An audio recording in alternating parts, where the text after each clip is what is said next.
जो हम लोग बात कर रहे हैं आप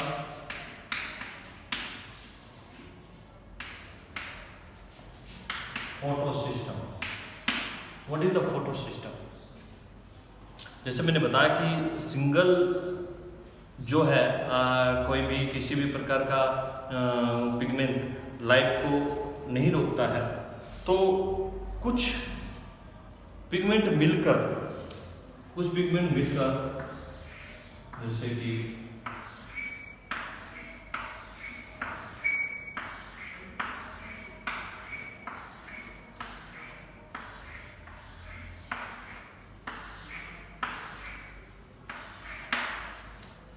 ये पिगमेंट मिलकर वर्क करते हैं, ठीक है।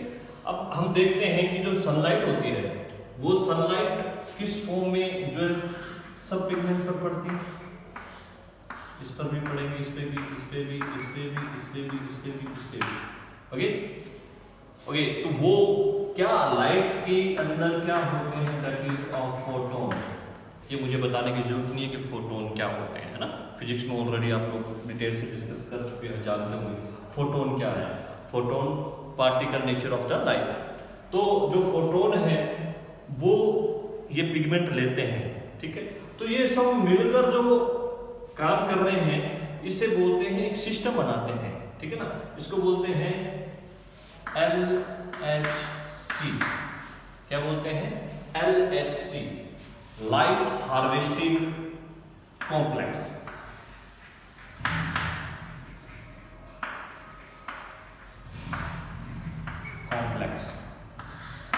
हार्वेस्टिंग यानी ये वो हिस्सा है जो लाइट को एब्जॉर्ब करता है, अपने पास रखता है, हार्वेस्ट करता है, that is light harvesting complex. Okay, इसके पास इसे अगर हम लोग कह सकते हैं कि ये जो है वो एक एंटीना है। क्या है?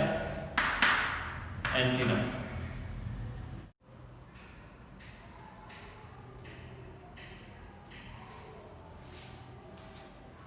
नेक्स्ट है हमारे पास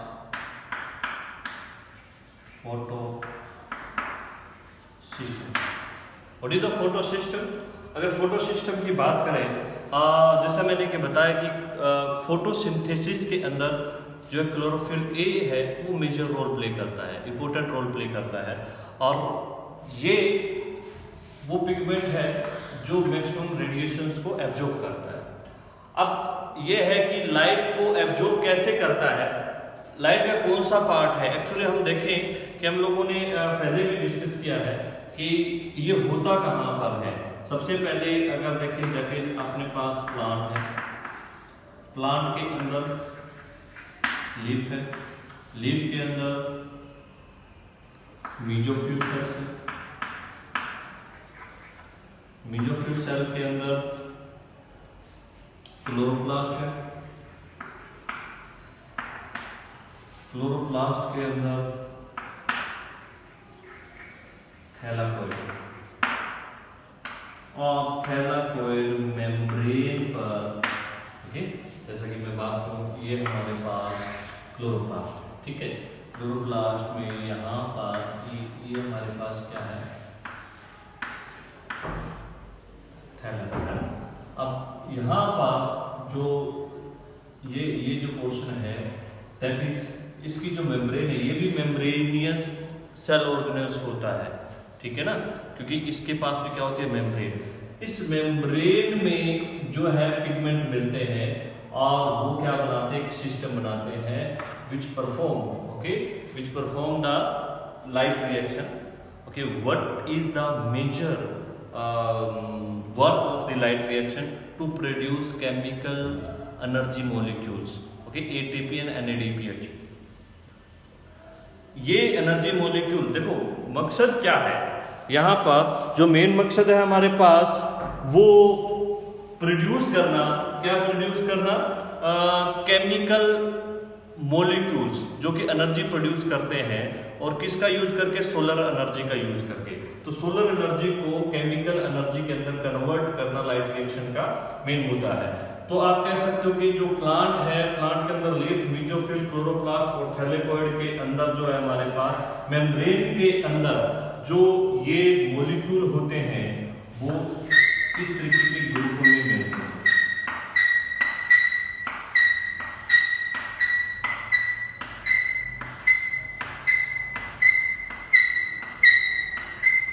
ओके, इस तरीके के ग्रुप में मिलते हैं। और जो सनलाइट होती है, ओके, सनलाइट उन पर पड़ती है, तो सनलाइट के अंदर क्या होते हैं, that is a photon. What is the photon?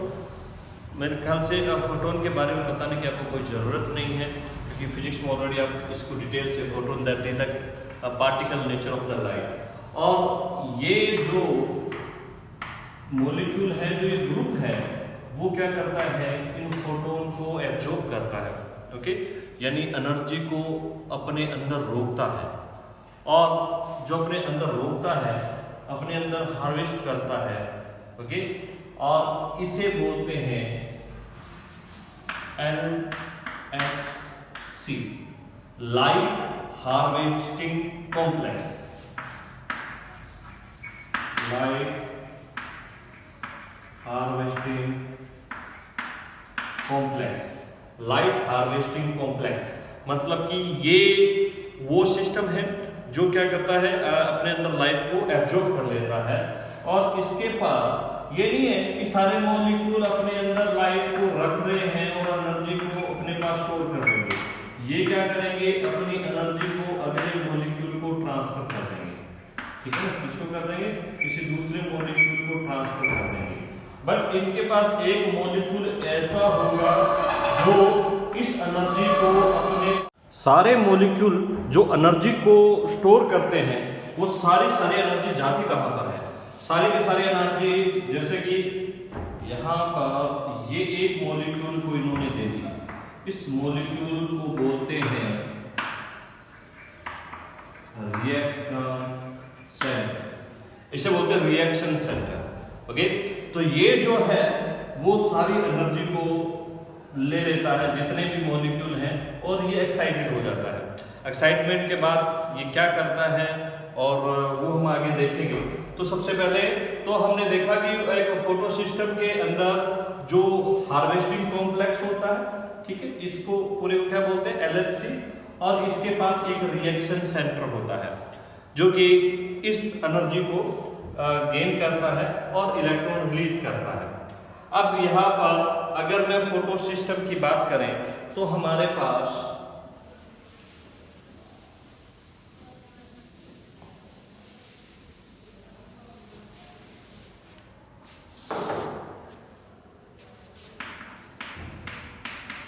Photo system 2 type के हैं हमारे पास, PS first, PS second. PS first, PS second. PS मतलब कि फोटो सिस्टम फर्स्ट, और PS इसे बोलते हैं 700 और इसे बोलते हैं 600।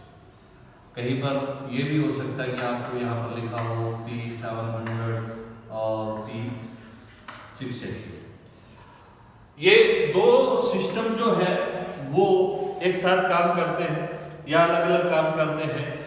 इसका मतलब क्या है, P700, P680, okay, this is nanometer wavelength. ये हमारे पास जो है, अगर हम कहें लाइट, जैसे कि आप लोगों ने देखा कि एंगलमैन ने क्या कहा था, मैं एक बार थोड़ा सा आपको पीछे ले जा रहा हूँ। एंगलमैन ने कहा कि हमारे पास जो ये स्पेक्ट्रम होता है, ओके, और ये स्पेक्ट्रम होता है दैट इज विजुअल, यानी 400 से 700 नैनोमीटर का जो स्पेक्ट्रम होता है विजुअल। इससे पहले यूवी, कॉस्मिक, व्हाटएवर जो भी है, और इसके बाद जो है और इंफ्रा रेड, ये हम ऑलरेडी डिस्कस कर चुके हैं। यहाँ पर ये जो स्पेक्ट्रम है, अगर इसको हम लोग बड़े लेवल पर लेके चलते हैं तो ये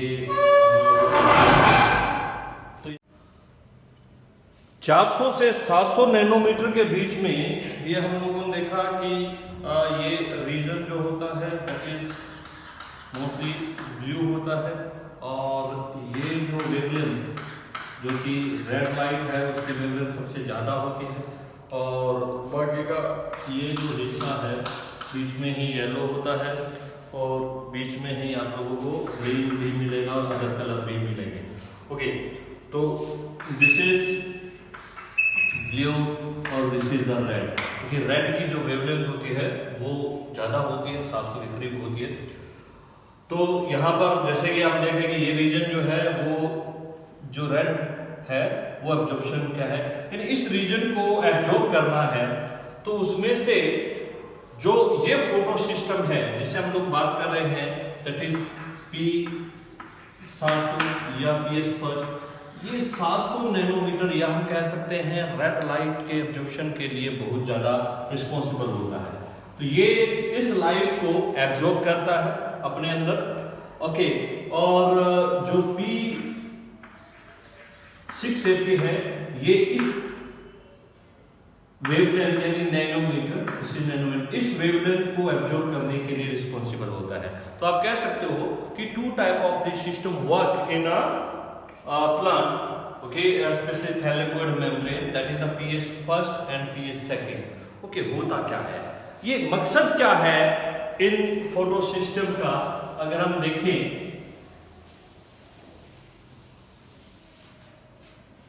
कि अब जैसे कि आप लोगों ने देखा ये हमारे पास क्या है, एक फोटो सिस्टम है। यहां पर एक और बना देता हूं लाइट,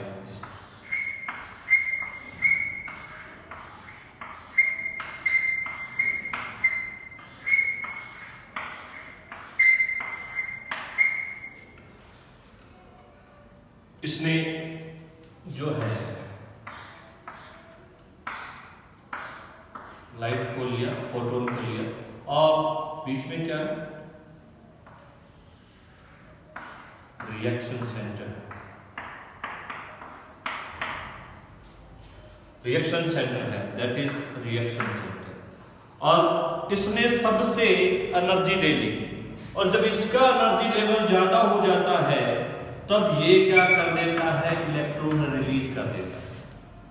इलेक्ट्रॉन रिलीज कर देता है। ये मैटर क्या है, इलेक्ट्रॉन आप लोगों ने देखा होगा, ये वन न्यूक्लियस होता है और ये हमारे पास जो है इलेक्ट्रॉन, वटेवर इलेक्ट्रॉन जो है अलग अलग रीजन के अंदर अलग अलग रीजन, ये क्या है, ऑर्बिट है। अलग अलग ऑर्बिट में अलग अलग इलेक्ट्रॉन होते हैं, हम जानते हैं। अच्छा, ये अलग अलग भी क्यों है, ये ऑर्बिट और ये ऑर्बिट किससे बने होते हैं, एनर्जी लेवल से बने होते हैं। मैं एक एग्जांपल लेता हूँ, सिंपल सा एग्जांपल देखिए कि सपोज कीजिए कि आपको चक्कर लगाना है, मुझे चक्कर यही लगाना है, ठीक है, इतना लगाना है, और आपके दोस्त को चक्कर लगाना है, रूम के चारों ओर चक्कर लगाना है, जिस रूम में आप हो वहां चक्कर लगाना है, ठीक है। आपके तीसरे दोस्त को स्कूल के चारों ओर चक्कर लगाना है, आपके चौथे दोस्त को जो है सीकर के चारों ओर चक्कर लगाना है, आपके पांचवें दोस्त को इंडिया के चारों ओर चक्कर लगाना है। तो जो चक्कर लगा रहा है इंडिया के चारों चक्कर लगा रहा है, और एक आप यहाँ पर, किसकी एनर्जी ज़्यादा है, किसको ज़्यादा एनर्जी चाहिए, ठीक। तो आप ऑब्वियसली कहोगे सर जो बाहर दूर इस घेरे में जो चक्कर लगाएगा उसकी एनर्जी का लेवल इसके एनर्जी लेवल से ज़्यादा होगा, यानी ये इलेक्ट्रॉन का और इस इलेक्ट्रॉन की एनर्जी में बहुत ज़्यादा डिफरेंस होगा। तो जब भी कोई मॉलिक्यूल है या एटम है, जब भी इसको एनर्जी दी जाती है तो इलेक्ट्रॉन जो है वो नेक्स्ट ऑर्बिट में जंप कर जाता है। एनर्जी गेन करने के बाद वो हायर एनर्जी के ऑर्बिट में जंप कर जाता है, और जब एनर्जी लूज होती है तो ये क्या आ जाता है, निचले ऑर्बिट के अंदर आ जाता है। पर अगर आउटर मोस्ट ऑर्बिट के अंदर इलेक्ट्रॉन को एनर्जी मिल गई तो ये क्या करेगा, तब ये इलेक्ट्रॉन क्या कर दिया जाएगा, रिलीज कर दिया जाएगा। वैसा ही इसके साथ हुआ है, सबने एनर्जी दी, एनर्जी लेवल ज्यादा हो गया और इलेक्ट्रॉन को रिलीज कर दिया गया। सपोज कीजिए ये हमारे पास है PS second, okay. PS second जो है इलेक्ट्रॉन रिलीज करने के बाद ये इलेक्ट्रॉन मूव होकर कहीं पर जाएगा, हो सकता है ये PS फर्स्ट के पास चला जाए या वह। इसका मतलब क्या है, इसके पास क्यों जाना है, क्योंकि जब इलेक्ट्रॉन मूव करेगा तो किसी का ऑक्सीडेशन होगा, किसी का रिडक्शन होगा, जिससे क्या बनेगी, एनर्जी बनेगी। मेन मकसद हमारे पास क्या है, हमारे पास मेन मकसद है ATP का बनना और Na Bp पॉजिटिव इसका बना। ये एनर्जी मॉलिक्यूल बनने के लिए जो है ये प्रोसेस सारी की सारी होती है, ठीक है। तो आप ये जो इलेक्ट्रॉन है ये मूविंग है, ये दो टाइप से होते हैं। ये इलेक्ट्रॉन मूविंग दो प्रकार से होती है, एक होती है साइक्लिक, एक होती है नॉन साइक्लिक। साइक्लिक का मतलब क्या होता है, जिसका इलेक्ट्रॉन है उसी को दोबारा मिल जाए, दिस इज द साइक्लिक। और नॉन साइक्लिक का मतलब यह है कि जिसका इलेक्ट्रॉन है उसे दोबारा नहीं मिला। सपोज कीजिए कि अगर लाइट रिएक्शन में ओनली PS सेकंड पार्ट भाग ले रहा है और इसका इलेक्ट्रॉन इसे दोबारा नहीं मिल रहा, ठीक है, या कहीं पर कंज्यूम हो गया, तो इसे हम बोलेंगे नॉन साइक्लिक।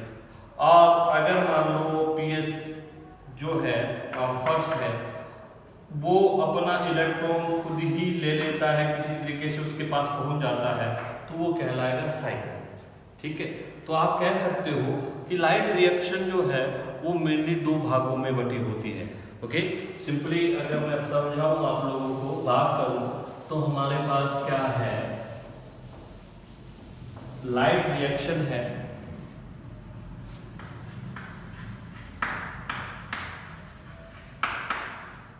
ठीक है, ये हमारे पास है दैट इज नॉन साइक्लिक और साइक्लिक।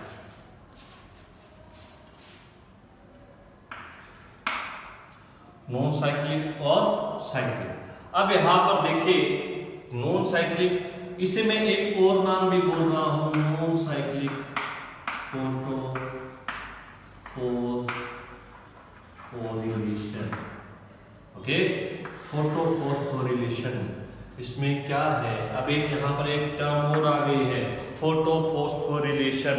फोटो का मतलब क्या है, फोटो का मतलब जो है हमारे पास क्या है कि फोटो फोस्फोरिलेशन का मतलब है H2O मॉलिक्यूल का डिप्लीट होना।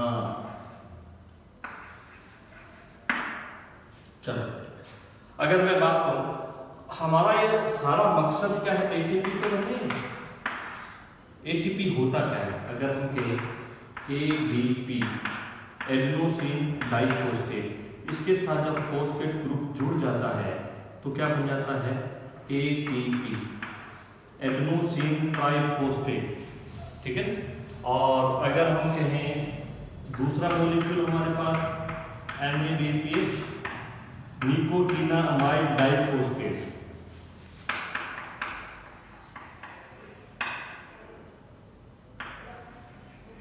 अमाइड डाइफॉस्फेट, निकोटीनामाइड डाइफॉस्फेट, इन दोनों एनर्जी मॉलिक्यूल का ही बनना है। इससे पहले जो है एक स्पेशल प्रोसेस होती है, वो है फोटोफॉस्फोरिलेशन। आप लोगों ने देखा होगा, हम लोगों ने पहले भी डिस्कस किया है, मार्टिन ने भी कहा था, ओके, कि यहाँ पर H2O मॉलिक्यूल है, H2O मॉलिक्यूल टूटकर किस में जो है टूटता है, अगर हम बात करें तो वो हाइड्रोजन आयन, ओके, और जो है हाफ O2 में डिवाइड हो जाता है, that is due to light, ठीक है। अगर मैं यहां पर कहूं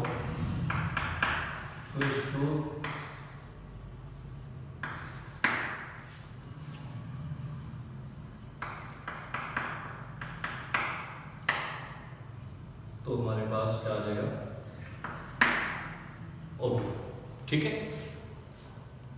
ये ऑक्सीजन क्या हो रही है, रिलीज हो रही है। इस ऑक्सीजन का यानी इस मॉलिक्यूल का वाटर का डिप्लीट होना क्या कहलाता है, फोटोफॉस्फोरिलेशन। वो क्या है वो हम लोग डिस्कस करेंगे, अभी देखेंगे लाइट रिएक्शन और जो है साइक्लिक और नॉन साइक्लिक लाइट रिएक्शन, उसमें हमारे पास ये चीज हम लोग डिस्कस करेंगे। तो फोटोफॉस्फोरिलेशन क्या है, water molecule deplete in the presence of light, ठीक है। पहले किया ना कि ऑक्सीजन कहां से आता है, CO2 से आता है या H2O से आता है, तो हमें पता है कि ऑक्सीजन आता है वो कहां से आता है, दैट इज H2O से आता है, तो वो जो प्रोसेस है वो हम लोग कह सकते हैं कि फोटोफॉस्फोरिलेशन, जो कि हमें टोटली एक्सप्लेन होगी वो किस में होगी, लाइट रिएक्शन के अंदर हमें पता चलेगा कि नॉन साइक्लिक के अंदर ये फोटो डिप्लीशन हो रहा है, फोटोफॉस्फोरिलेशन हो रहा है, ठीक है। तो इसके अंदर जो फोटोफॉस्फोरिलेशन है, फोस्फोरिलेशन है, इसके अंदर जो है वाटर मॉलिक्यूल का डिप्लीट होना, और ये डिप्लीटिंग जो है वो इलेक्ट्रॉन भी छूट रहा है, और आप कह सकते हो कि यहाँ पर हाइड्रोजन, अगर हाइड्रोजन आ रहे हैं तो प्लस में 2 इलेक्ट्रॉन भी आ रहे हैं, ठीक है। अब इन इलेक्ट्रॉन का क्या होगा, और यहाँ पर 4 इलेक्ट्रॉन भी आ रहे हैं, इलेक्ट्रॉन और हाइड्रोजन का क्या होगा वो हम लोग अब जब इसे डिटेल से करते हैं तो उसमें हम लोग देखते हैं, ठीक है। तो इसी को हम लोग आगे कंटिन्यू रखते हैं।